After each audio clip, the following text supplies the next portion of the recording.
नमस्कार दोस्तों, ये मेरे चैनल का पहला वीडियो है और मैं वीडियो शुरू करने से पहले दो पंक्तियाँ सही भाइयों के लिए कहना चाहूँगा। सिया राम मैं सब जग जानी, करो प्रणाम जोर जग पानी।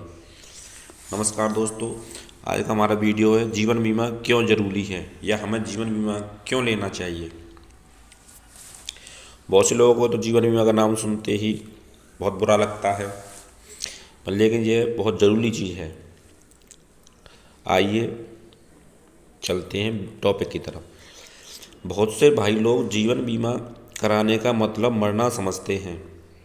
कई भाई तो मुझे ऐसे भी मिले हैं जो बोलते हैं कि मेरे 2-3 जानने वालों ने बीमा कराया था, वो मर गए।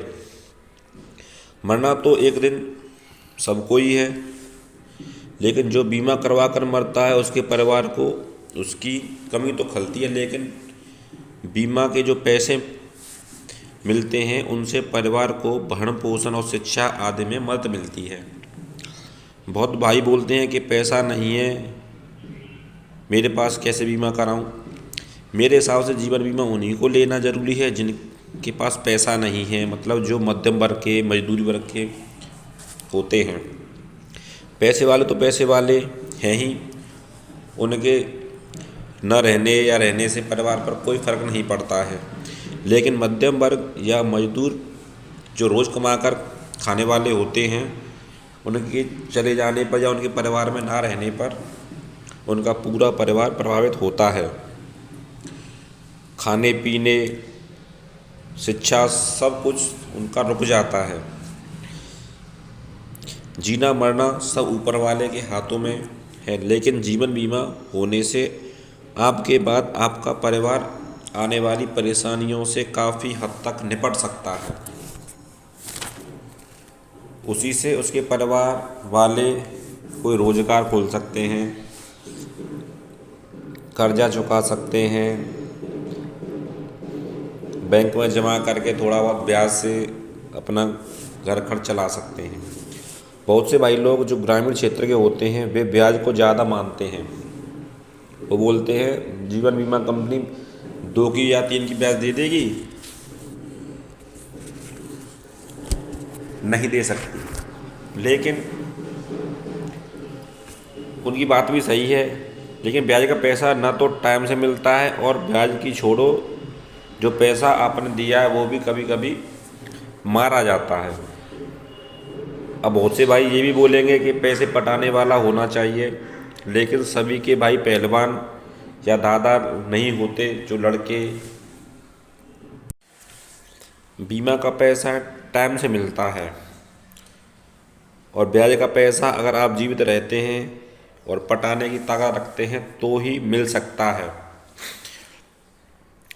मेरे क्लाइंट ने, जो मिलने वाला था भाई, उसने अपना एक बीमा कराया था जीवन लक्ष्य नाम से अपनी बेटी के लिए। वो भी ड्रिंक करता था, वैसे उड़ा देता था रोज़ खर्चे में।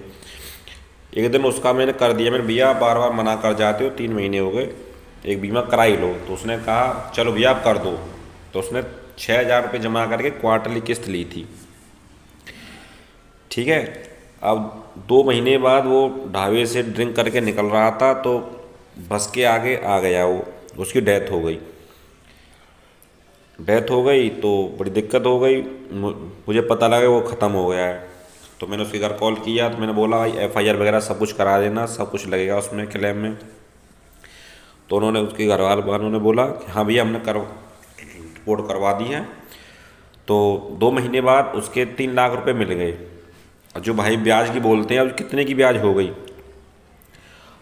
3 लाख रुपए मिल गए। अब 3 लाख रुपए उसके और आ जाएंगे।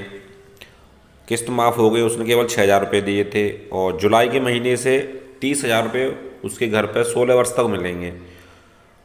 और 16वीं वर्ष में जब उसकी बेटी की शादी हुई, उसने बेटी की शादी के लिए कराया, करीबन 4.5-5 लाख के आसपास उसे और मिल जाएंगे। और ये कितने की ब्याज हो गई। बहुत से भाई लोग बोलते हैं कि ब्याज ठीक है, ब्याज अपनी जगह पे, और ब्याज का पैसा अगर आप जीवित रहते हैं और पटाने की ताकत रखते हैं तो ही मिल सकता है। मैं अपने ही परिवार की एक घटना सुनाता हूँ। मेरे परिवार के एक भाई थे जो सर्विस में थे, अच्छी सर्विस थी, अच्छी पोस्ट पे थे। वो भी अपने पैसे इधर उधर दे देते थे मिलने वालों को, जानने वालों को ब्याज पे। ये बात हमें नहीं पता थी, पर जब बाद में पता लगी, जब हमने उनकी डायरी वगैरह देखी थी। एक दिन छुट्टी पर आए हुए थे, उनका एक्सीडेंट हो गया और उनकी मृत्यु हो गई। उनकी सर्विस को 15 वर्ष हो गए थे।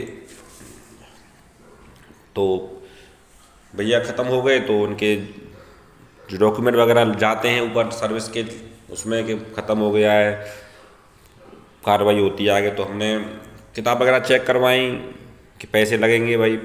बच्चे 3 बच्चियाँ थी उनकी। तो हम गए बैंक में, तो मैंने देखा उसमें 651 रुपये थे और एक लोन भी चल रहा था उन पे। हमारा बहुत दिमाग ख़राब।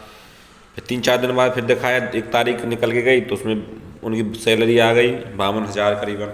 अब 52,000 सैलरी थी, पर और पैसा कुछ भी नहीं था। उनकी सर्विस को 15 साल हो गए थे। उनकी डायरी में देखा किसको कितना दिया क्या है, तो बहुत लोगों के नाम थे। हमने उनको कॉल किया, बोला, तो उन्होंने बोला कि वो तो महीने भर पहले ले गए, 2 महीने पहले ले गए, कोई 20 दिन पहले ले गए हमसे। तो दिमाग तो तब खराब हुआ जब एक ने तो ऐसा कहा कि उस पर तो उल्टे मेरे पैसे हैं, पर वो ही नहीं रहा, तो पैसे किससे मांगूं। उस समय उनकी 3 बेटी थी, मैंने अभी आपको बताया, और 1 बेटा। जीवन बीमा ने अपनी पूरी जिम्मेदारी निभाई, पूरा पैसा दिया और सरकारी फंड मिला जो वो कटवाते थे। ब्याज का एक भी पैसा कहीं से नहीं मिला, वो डूब गया। उसी से उनके परिवार को हिम्मत और सम्मान मिला, क्योंकि हम हों या कोई और, जो समय चल रहा है उसमें केवल पैसे की बूझ है, पैसे का ही ज़माना है।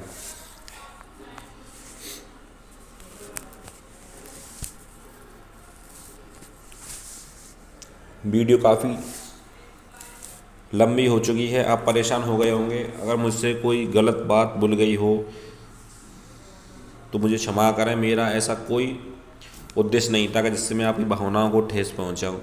जो मेरे साथ घटित हुआ, मेरे पड़ोस में घटित हुआ, तो मैंने आपको बता दिया। वीडियो अच्छी लगी हो तो लाइक करें, शेयर करें और चैनल को सब्सक्राइब करें। धन्यवाद। और कमेंट करें, जिससे मुझे आगे वीडियो बनाने में आपकी सहायता मिले। धन्यवाद।